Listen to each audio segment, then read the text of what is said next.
Right. Hello, I am Pearl Jean Mabe, and I would like to welcome everyone to today's webinar.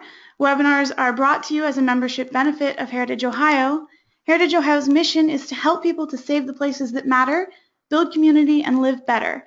Today we will have a presentation on state capital bill financing with David J. Robinson and Nate Green. We'll be taking questions throughout and at the end of the presentation. If you have a question, please type it into the question box at any time. Most issues with the webinar software will be solved if you close the program and restart it with the link that was sent to you. David J. Robinson, principal and founder of the Montrose Group, LLC, provides business consulting services for capital access, infrastructure financing, business development, economic development, and public affairs through a team approach focused on client success. Mr. Robinson worked for a decade managing government relations practices in large law firms. As a Republican member of the Ohio House of Representatives, on the government relations staff of Ameritech, Ohio, as press secretary for Columbus Mayor Greg Lashakta, and as general counsel of the Ohio Chamber of Commerce. Mr. Robinson is a graduate of Bowling Green State University, Ohio State University Moritz College of Law, and the Ohio State University Fisher School of Business Advanced Management Program. He also serves as an adjunct professor at the Ohio State University John Glenn School of Public Affairs for an economic development course, and is author of Economic Development from the State and Local Perspective, Palgrave Macmillan, 2014, and The Energy Economy, Palgrave Macmillan, August 2015.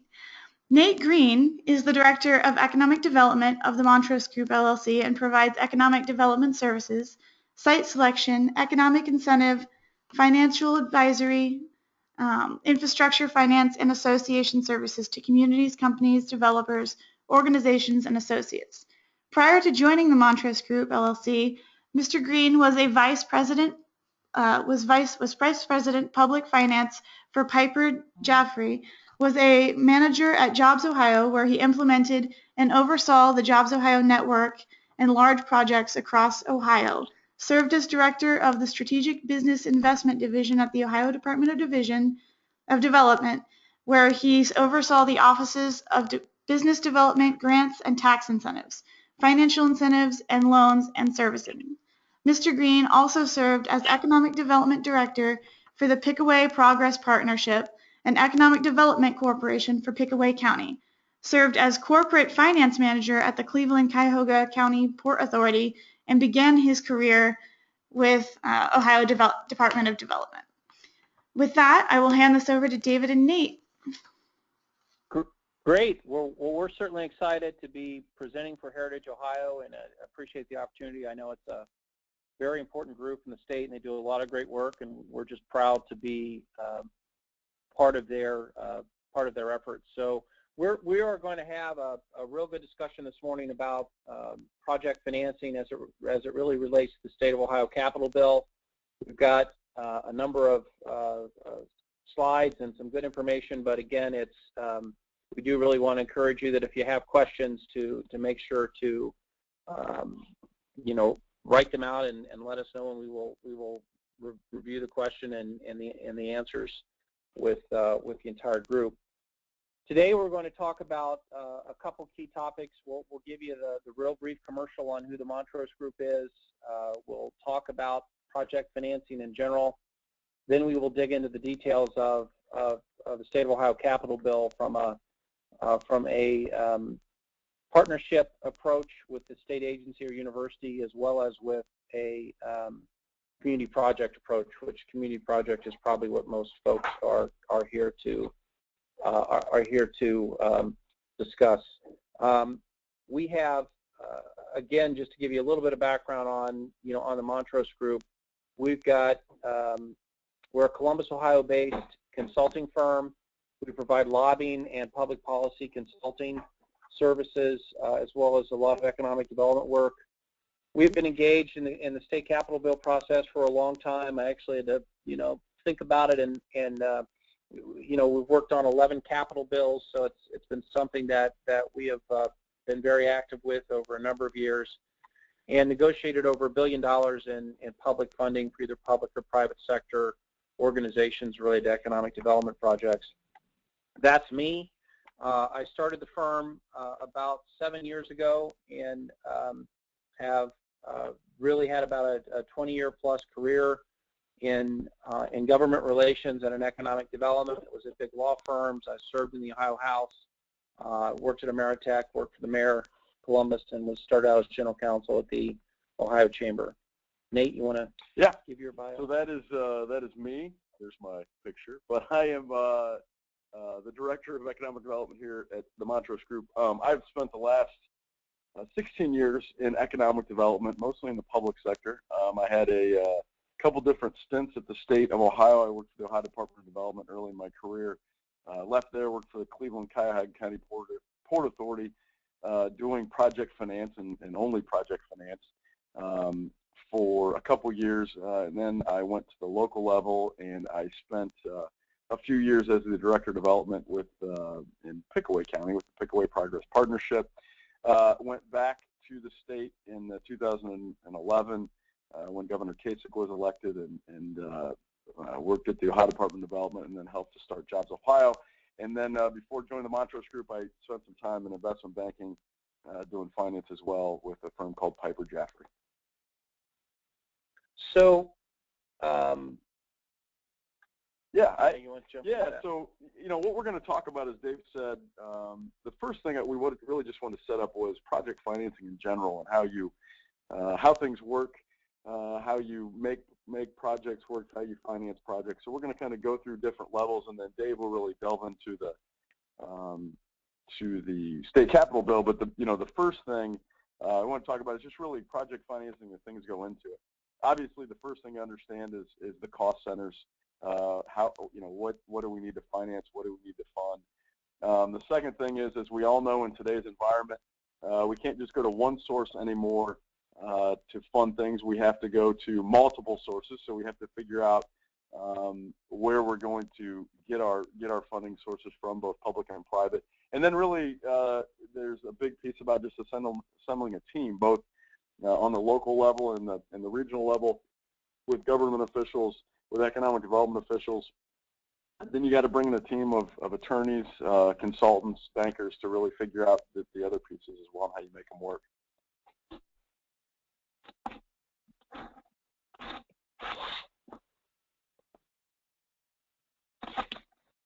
There we go. All right, so the first thing we want to talk about is just the development cost centers and the different types of projects. And certainly this is not all inclusive, but it is their big buckets. The first is infrastructure, the second is facilities, and the third is operations, and we'll talk through how to fund each one of those. So public financing tools for infrastructure. We named a few here, but these are some of the more unique and interesting tools to use. I think we use tax increment finance a lot in the state of Ohio. We certainly, in the bigger cities, use them more, but it's a way to take new taxes and redirect that into public investment. So if it's whether that be sewer, water, fiber optics, roads, whatever it may be, using that. We also have two different joint economic development things listed here. First is the JEDs, the Joint Economic Development Districts, and the Joint Economic Development Zones. The difference between those two is really just the size of each and how they are formed. But the value there is that they can levy taxes. Both of those can levy taxes. And also with special improvement districts. Most of those are done in downtown, but that's downtown areas. But we can use SIDs, which can also levy a tax and an assessment. State funding for infrastructure, the big bucket for road infrastructure is the ODOT TRAC funding, Transportation Review Advisory Council, which funds every summer. They list their projects and fund a certain number, 20 to 25 projects. But that is a great fund for big projects that are over $12 million.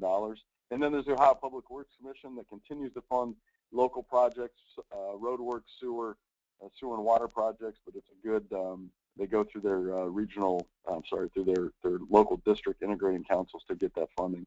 And then a big pot of funding on the federal level is the U.S. Economic Development Administration Public Works grants. which they average about $1.4 million, but they go from anywhere from $500,000 up to, I think, $4 or $5 million. So that's a great, they're very competitive, but it's a great source to look at from the federal level. So we have facility funding, and you know, this is not all inclusive, but when we talk about facilities and what we're talking about today, we're talking certainly about public facilities, historic structures, theaters, things that you would think of that educational facilities, things that you might think of that may have some public purpose or benefit related to their function. But there's a couple different ways that we look at it. We're going to talk a lot about the capital bill. Dave's going to go through that. But the other two sources that are unique and great are the new market tax credit program at the federal level, and then the historic preservation tax credit, both at the federal and the state levels. Great funding sources. Operations funding. There are different ways to fund different operations. We have a picture there of a theater, which certainly shows one of the ways that we can use capital bill fund. But you know, kind of the funnel, the buckets. There's federal agency funding. There's the state operating budget, and then there's private foundations that really provide operating funding for those kind of assets. Also, the more in the also called the economic development buckets, but we list a couple of them here. But the JobsOhio Growth Fund, that's a new fund that's available that JobsOhio uses for really projects that are job creations, job creators, and job projects that have job creating and retention. We also have Port Authority financing, a great bucket of money that's long-term fixed rate financing, as well as SBA funding, which is long-term fixed rate funding. And then regional venture capital funds and growth funds. There are several of those out there in Columbus. There's a Rev 1 Ventures has one up in Cleveland. There's Jumpstart, but those are also very great pots of money to go to look for operations. And I think, Dave, we're into the budgets. Yeah. So now to kind of jump into the world of the capital bill funding. First, I think it's important to understand how the state of Ohio operates from a budget standpoint. The state does not have one budget. The state has a series of budgets. The operating budget is done in odd-numbered years. We just finished an operating budget in the earlier part of the year. It's a piece of legislation that's probably the biggest work that the General Assembly does with the governor. And again, that is a good source of operating capital resources to tie in with your capital bill process. Capital budget will happen next year. It happens in even-numbered years. It'll be like the operating budget, two-year budgets. So fortunately, unfortunately, we don't have to go through an annual budget process. It'll deal with state agency facilities, acquisition and construction needs, and obviously community projects as well. Then we also have a Bureau of Workers' Compensation budget, which is $1 billion plus state monopoly workers' comp insurance organization that the state runs, and the ODOT budget, which is where the TRAC funding comes from. If you look at, you know, in a broad sense, the capital bill size and makeup, there's a constitutional limit on the size of the capital bill. They're going to be 5% of the annual general revenue fund backed debt. You know, so that the capital bill could, in theory, be, you know, $1.5 billion. That does not mean that the state would promote that level of contribution, but it could be that level of funding.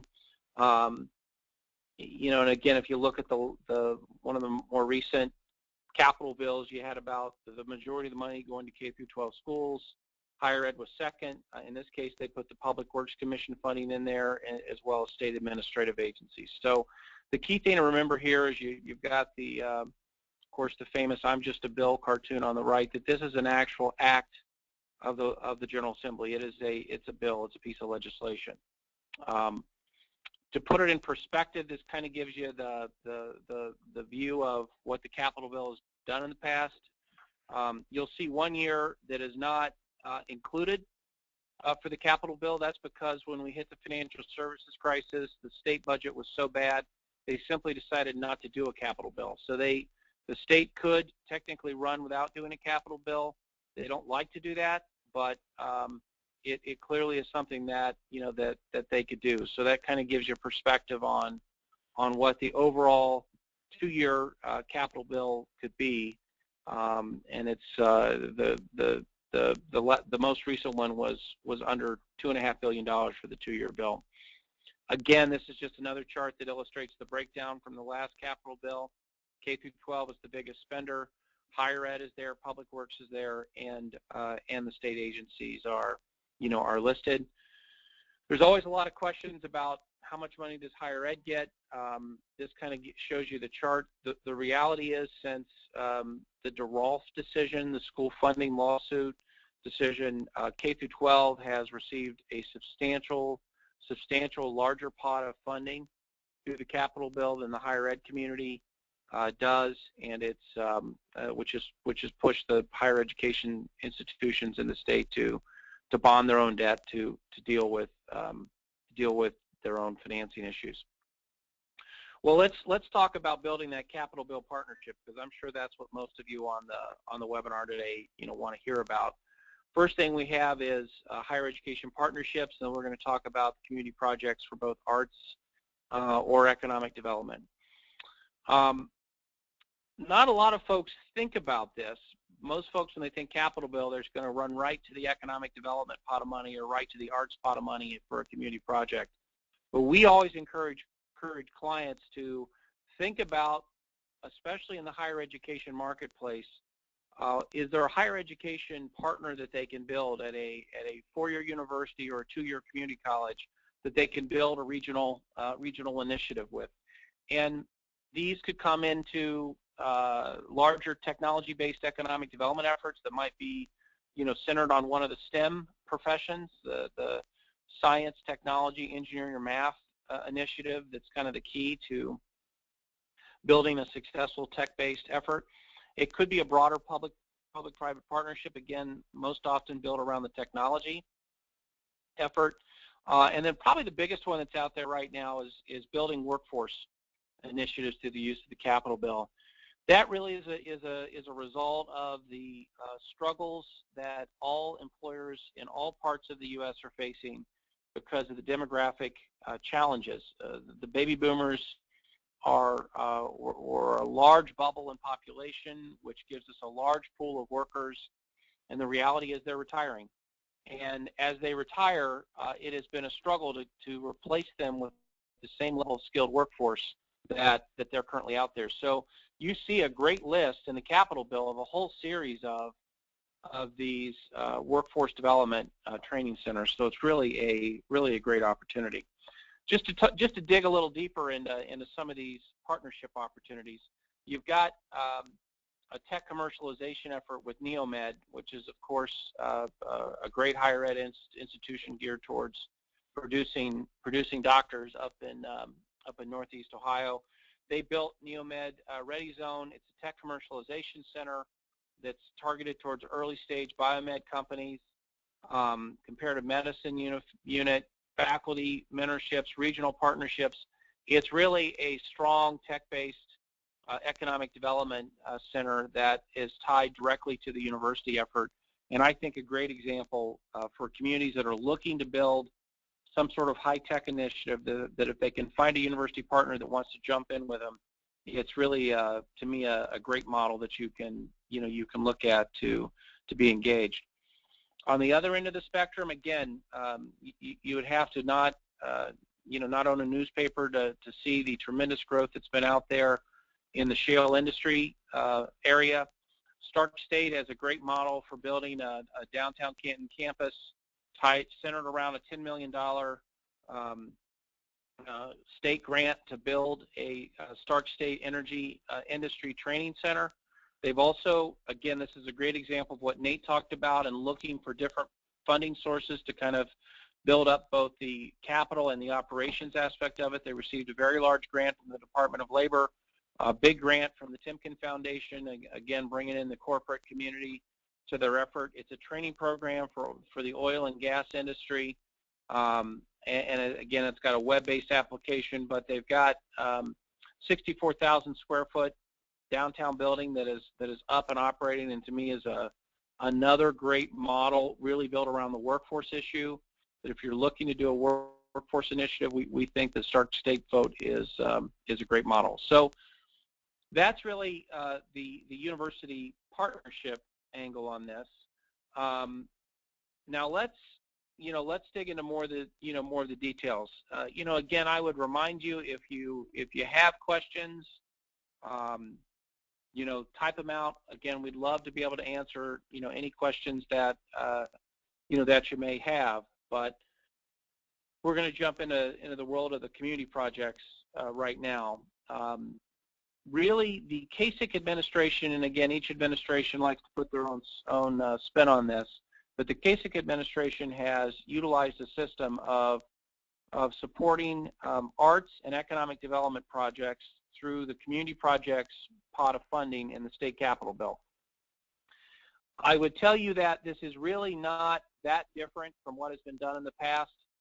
There was a process that was put together actually when I was at the mayor's office.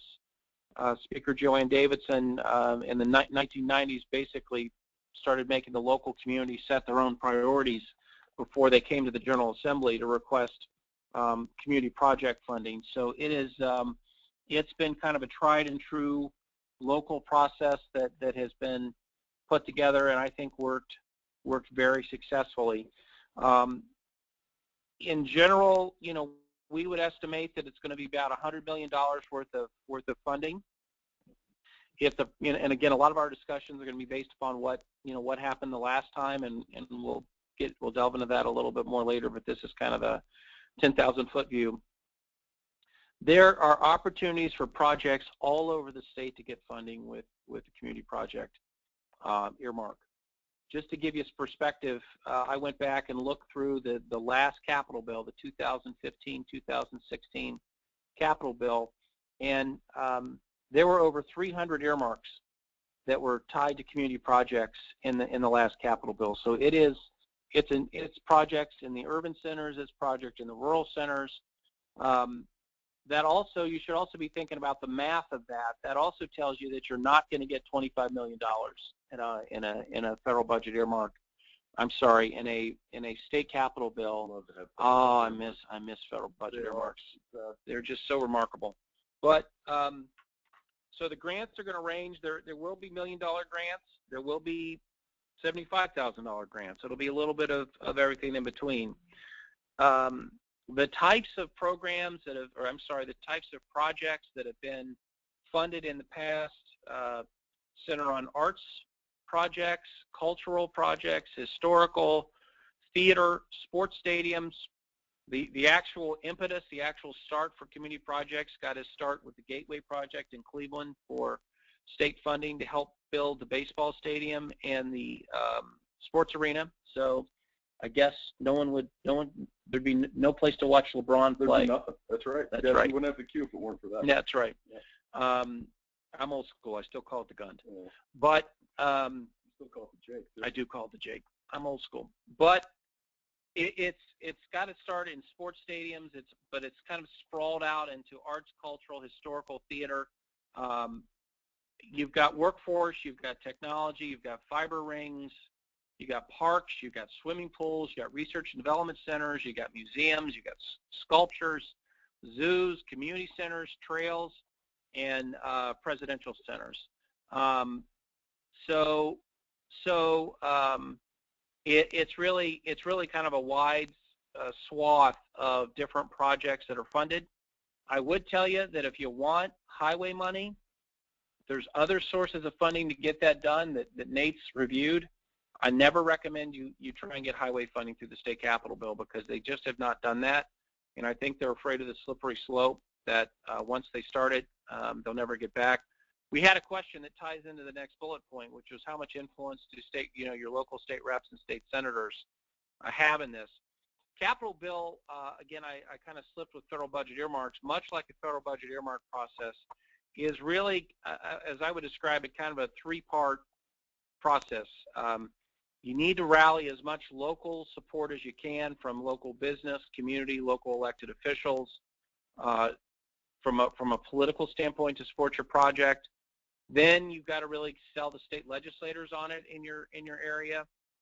And then you got to sell the CASIC administration and the legislative leadership in Columbus. So the state reps matter, but they're really 1/3 of that process, and the state legislators are starting to make more noise that that they're going to be more involved in this than they have in the past. Again, the CASIC team has put together a separate process for the arts and economic development. We'll get into that more lately. Again, we talked about the range of the grants, so that's another thing that's important to understand. We're going to go through, and again, this is kind of delving into the details of community projects. We're going to go into the critical elements of community projects. They have to be capital in nature. They have to be bondable. That you need to have a quality business plan. It just can't look like, hey, if you give us money, everything's going to be okay. They want to see some sustainability. You have to illustrate strong local support. You need a statewide profile. It's got to really relate to some larger statewide initiative that's going to be appealing to the policymakers to be involved in. And you can never forget that it's a state house decision. It's state legislation that needs to be done out there. Okay, capital in nature. And again, I apologize. We're going to have some verbiage on this because it's this has really come straight from the Office of Budget and Management that's out there. We're talking about the acquisition of real property or interest in real property, buildings, and structures. We're also talking about construction, demolition, complete heating, lighting, and lighting fixtures, and all necessary utilities, ventilation, plumbing, sprinkling, and sewer systems, as well as architectural, engineering, and professional services expenses directly related to the project. And again, machinery related to the operation or function of the building or structure at the time of its initial acquisition or construction. So those are going to be a lot of the broad picture. What when we say capital in nature, what does that mean? There's always questions about, okay, what equipment or furnishing can we get? So here, these are the OBM rules for the capital bill request. The equipment or furnishings can be funded through a state capital bill request if it's essential in bringing the facility up to its intended use and necessary for the operation of the facility. It needs to be an integral part of or directly related to the purpose or function of the facility. The unit cost has to be at least $100. The useful life has to be at least 5 years. It needs to be used primarily in the rooms or areas covered by the finance project, and that's a really important one. Again, if you're talking about an expansion of a facility and you put in a state capital bill request that you want a bunch of equipment for aspects of that building that are not in the expansion, that equipment is probably not going to be an eligible cost. So that is something that may come back to haunt you. Computers, computer peripherals, workstations, lab equipment, desks, chairs, tables, bookshelves, filing cabinets, carpeting, flooring, blinds, and curtains are permitted. But again, it's going to have to be in that area of the project that is going to be financed. What is not allowed? This is expressly stated that these things are not allowed to be funded with state capital bill requests. Any motor vehicles, general supplies, low-cost equipment, furnishings, low-cost equipment and furnishings being purchased as part of the regular maintenance of the facility. Again, that gets back to you can't purchase equipment or furniture for the part of the facility that's not being expanded. Consumable supplies, low-cost equipment such as fuel, oil, adding machines, calculators, trash cans, common tools, paper stock, staplers, tape dispensers, etc. So you can't go to Staples and buy your office supplies and say, hey, this should be a capital bill expense. That's not gonna make it. So that's really the discussion of what we mean by capital. And again, the next issue we're going to go to is what's a bondable project, because everyone always goes, what in the heck do you mean a bondable project is? And it's again a technical OBM requirement. A bondable project is something that is owned by the state of Ohio, project that's owned by the state, connected to a state program, such as the Ohio Facilities Construction Commission, which is a agency of the state. Just so you know, the community projects portion of the budget If it's arts, historical, cultural, or sports, or economic development, I should add in here, it can be in the Ohio Facilities Construction Commission budget, or you can have projects, and a lot of economic development projects done through the community project pot are done this way. We have a joint use agreement with a state institution such as a public college or university. So in many cases you see a lot of capital bill requests will technically be under a university line item budget, but it comes from the community project pot of funding. It's a little bit confusing, but it's a way that the state makes sure that there is some level of state connection, you know, for the project. What the heck is a joint use agreement? Well, it's not overly complicated, although it can take some time to work out with a university. It's an agency or university community group agreement. There's a standard agreement that the Department of Higher Education uses and has for their process. They have a statutory permitted 1.5% fee for university participation in the agreement, and it's basically going to have the standard items that the Board of Regents is going to outline that's there. Okay, quality business plan. What are some of, when we approach clients and we, as we often do with project financing, we really push them hard and help them develop a quality business plan for their project, because again, a great key to getting funding from any local, state, or federal agency is you can illustrate that you've got a sustainable business plan, a sustainable finance model, that you're not going to be coming back to them every 6 months, every year, every 2 years, saying, give us money for the same thing we've been doing. These are just a couple questions, again, that we use with business plans. It's also questions that OBM encourages folks to use. That's the Office of Budget and Management that runs the capital bill process. They're going to look at what is the public need for the request, what's being done now by your group or others to address this challenge, what resources are currently budgeted to address the challenge, but they're going to look for the details in a budget for the project. Why do you need this money? Why can't the problem be solved with existing resources? Are there any adverse impacts if the proposal is not approved? Why are current efforts not meeting the challenge? How will the project be coordinated with other activities? What's the priority of this request versus other activities in which the group's involved? In essence, is this your top capital bill request priority? What's the authority for the program, activity, or service? In essence, is it a legal request? Is this something that the group can do? What capital appropriations have previously been authorized, and kind of what's the status of that? They're basically trying to say, hey, you got a bunch of our capital bill money, and you haven't even figured out how to spend that yet, so why should we give you more? So that's another issue. More questions on the business plan. What clientele are being served? Who benefits? What other activities, past or present, address this area? How does this project or activity relate and fit into the agency's broader capital plan? Will this proposal actually solve a problem, and how? Is each component in this proposal essential or just desirable? Is this a high priority long-term need? Why is the recommended program level the correct one? In essence, you're asking for X amount of money. Tell us why. Why now? Why can't this wait? Are there other non-funding sources available? Are there any legal issues? Is this technically possible? In essence, is it shovel ready? Can you get this done in the time frame you proposed? Is the cost rational that you propose from a capital standpoint?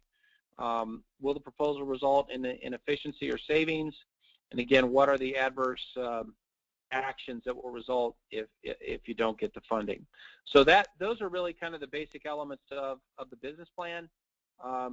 Next, you really need to be able to illustrate local support. That's anyone from the legislators to the Chamber of Commerce to the local elected officials, not-for-profits, labor unions, really which really depends on what part of the state you're from. That may be relevant. That may help you some places. That might hurt you in others.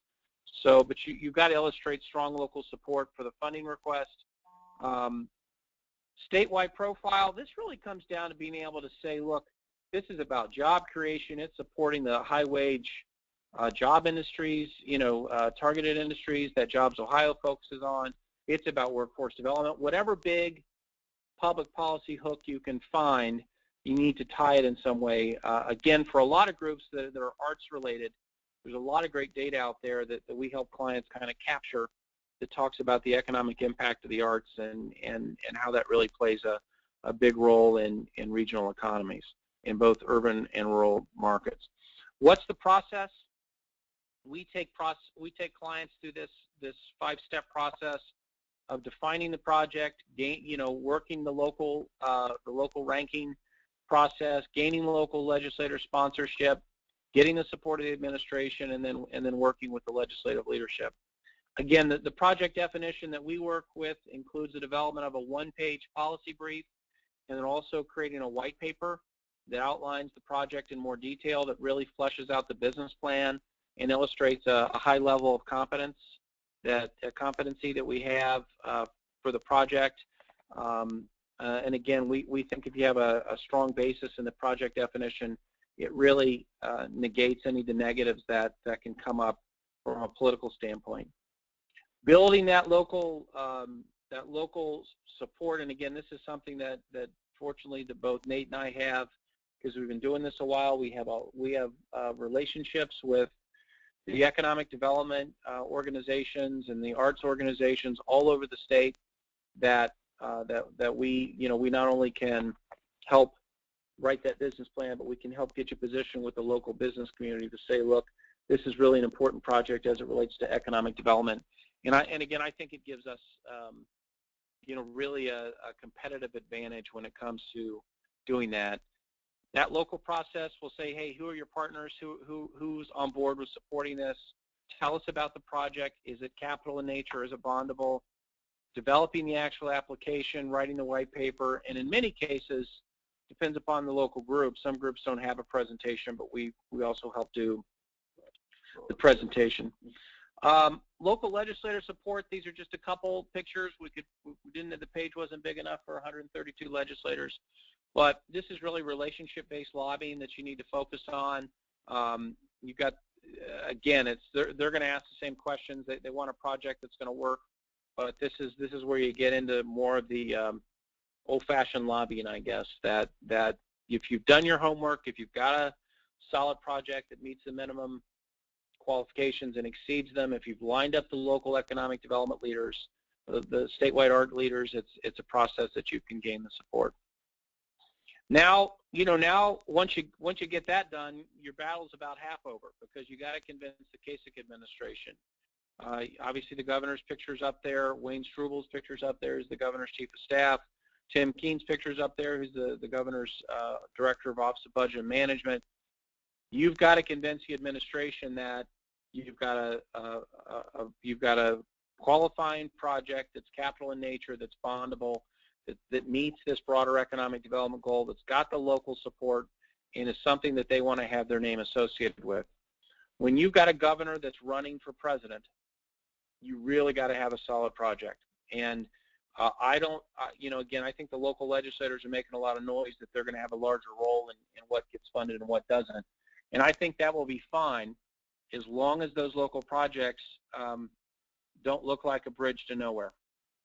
Because if they look like this famous bridge to nowhere in Alaska, that it was one of the biggest reasons that we lost the ability to do federal budget earmarks, you will not have the Kasich administration support that request. So it is going to be it's really going to have a good public relations spin on it, but also, again, hopefully with groups like ours, it's the ability to work with some of the key folks in the administration that they can tie this into a larger national narrative that they are involved in. Then you've got to get the state legislative support for it from the leadership standpoint. And again, that's a picture of Speaker Cliff Rosenberger and Senate President Keith Faber. You've got these two pivotal leaders. You've got leadership in both the House and the Senate. I've got this just a bullet point on majority versus minority party sponsorship. If you're in a community that has Democratic legislators, that doesn't mean you can't get a project funded. it just means it's going to be a little bit more work, because generally the Republican, the majority party, in this case, is going to have an easier time convincing their leadership that they should have projects. So it doesn't mean it can't get done. It just means it's going to be a little bit more of a challenge. Again, but they're going to be looking at policy goals, and then it's going to be a bill introduction and legislative leader support. Capital bills are a little bit unusual from a legislative standpoint, as the real work generally goes in before the bill gets introduced, and then you really play a supporting role in the committee process, because generally they do not want to amend the capital bill. Doesn't mean they won't, but we will help clients come in and testify and basically make the bill look good if they've got their funding request, because it is important to be supportive once the bill is introduced. We're kind of in the winding up a little bit here, and here are some of the couple keys. We did get a good question here that is, what is the lead time for the next capital bill, the 2017-2018 capital bill? OBM has released the budget guidance memo, capital bill budget guidance memo, to state agencies. State agencies have to the middle of November to get their requests in. The memo this time did not include a discussion of community projects. We have been told the community projects are going to be part of the budget, and the guidance on capital bill community projects will be coming soon. Whatever soon means, I don't know.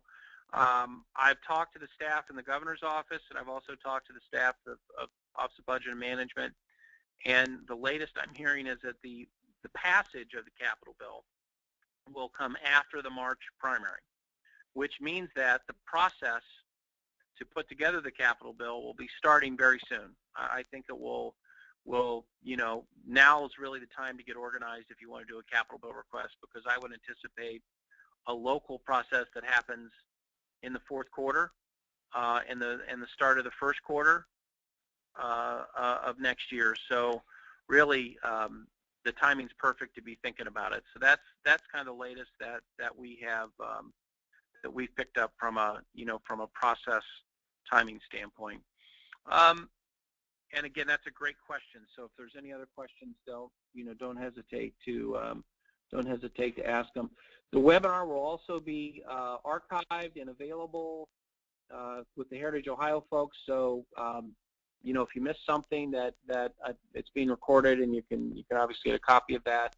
If anyone wants the slides or wants to communicate with us directly, I've got my email at the end that we can do that.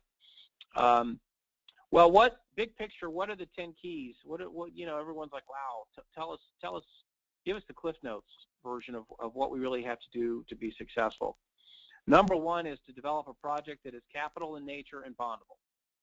If you don't have a project that fits capital in nature and bondable, everything else is a waste of time. It doesn't matter if you've got the greatest policy goals and all the political contacts in the world. OBM is going to tell you you don't qualify for the funding. You really need to have a strong business plan. This is a highly competitive process. If there were 300 earmarks that were included in the last capital bill, there were thousands of projects that were developed. It's not easy to make the cut, and it takes a strong business plan to do it. Think about making a smart dollar amount request. You can have projects that are great, that are capital in nature, bondable, have a great business plan, but they ask for $6 million. And the legislators look at you and go, hey, I've got 12 other priorities. I can't, I can't give you $6 million. So be smart about what you ask for. Do your homework. Get some competitive intelligence about who else is, going to make requests. Understand and develop that sustainable funding model, and that really comes down to leveraging other funding options. And that's something that I would just tell you we're very good at, and trying to figure out other local, state, or federal pots of money to help address that. Do a good job of clearly articulating what the major policy issues that are being addressed. Get vocal local community support. You need letters of support. You need local community folks that aren't just going to tell you they're for you, but they're going to put pen to paper and they're going to put a stake in the ground and say, hey, this is the project you should fund. You may have to hold some feet to the fire. Same thing with local legislators. They're all going to be for you. No one's going to tell you no, but the question is who's going to write letters of support? Who's going to put a stake in the ground to say they're for it? And then finally, don't forget to lobby administration and local legislator questions. We had another question on what is bondable, and I know it's a complex topic, so I will try and explain it one more time. And if you have questions, don't hesitate to check back with me. A bondable project is a project that is literally owned by the state of Ohio, or if it's not owned by a state agency or university or state institution, you have a joint use agreement with that state agency or institution to do the project jointly. That doesn't mean the university owns it. All that means is you have a joint use agreement where if the university wants some level of access to it, they could get it. And it is something where again, we have a lot of relationships in that world that we can help you kind of foster those partnerships. So, but it's just got to either be owned by the state or you have an agreement to let the state have some level of access to it. We got another great question here that talks about geography. I always say that there's politics involved in state capitol bill requests, and folks think that means Republican versus Democrat, and it is a little bit of Republican versus Democrat. But quite frankly, the politics that matters more than anything else is the politics of geography.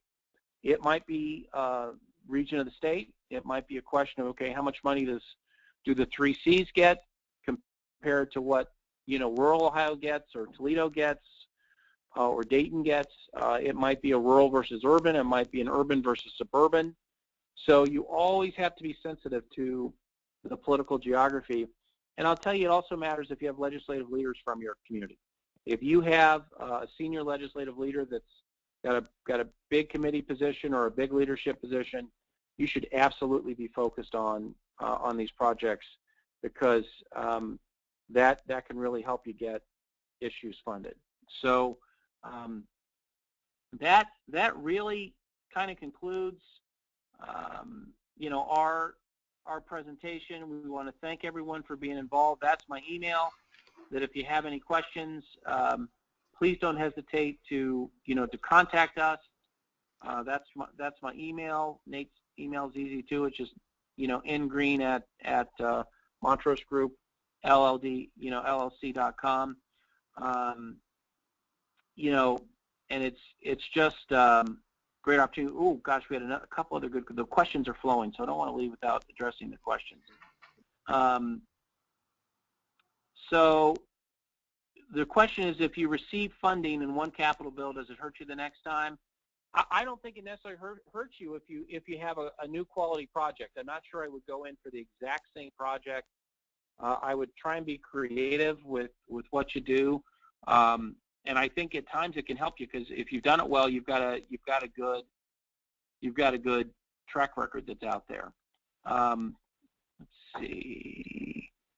So again, and then there's a question a good question about who's going to be the local economic development group. Last time it was the Cleveland Partnership for the economic development projects. That is still being decided. I would guess the Cleveland Partnership is going to be the group in Cleveland that's going to be asked, but that may not be the same in all places, and that's probably the great unknown at this point. With the administration. Also, another great question that says, hey, if you just because you get the funding, that doesn't mean your project's going to be approved by an agency. Again, that gets back to capital in nature and bondable. So even if you kind of pass the political test, you got to pass the technical test. That's out there. So that's going to be critically important as well. And I think that is, all the questions. Wait a minute, we got one more here. There's a question about the fiber project for business attractable being bondable. It absolutely is. and we've helped several clients with this. What we tend to do is help clients take that piece of their fiber project, and again, this comes from, my background in Ameritech and helping build muni fiber networks in the law firm world. But you can connect the fiber project to ORNet, which is the state's, massive fiber network that it runs to connect with the universities. But if you have fiber questions, just email me and I'd be glad to answer any of those. Well, that's kind of the time we had allotted, and I appreciate participating, and would like to thank Heritage Ohio for letting us put this show on. And again, Nate, anything else to add? Or I don't think so. I think you covered everything well, Dave. And again, if you have any questions or comments, feel free to email either one of us. We're happy to take any questions or talk with anybody at any time. So and again, it'll all be available to you from Heritage Ohio, and we'll email it out as well if you don't get it from them. Great. All right. Thank you. And I'd like to thank the two of you for participating and presenting this webinar. It's great information, and it seems like we already have some great feedback. And I'd like to thank everybody for attending the webinar today. For our calendar of events, including our upcoming webinars, please visit us at heritageohio.org, and everybody have a nice day. Great. Thanks. Thank you.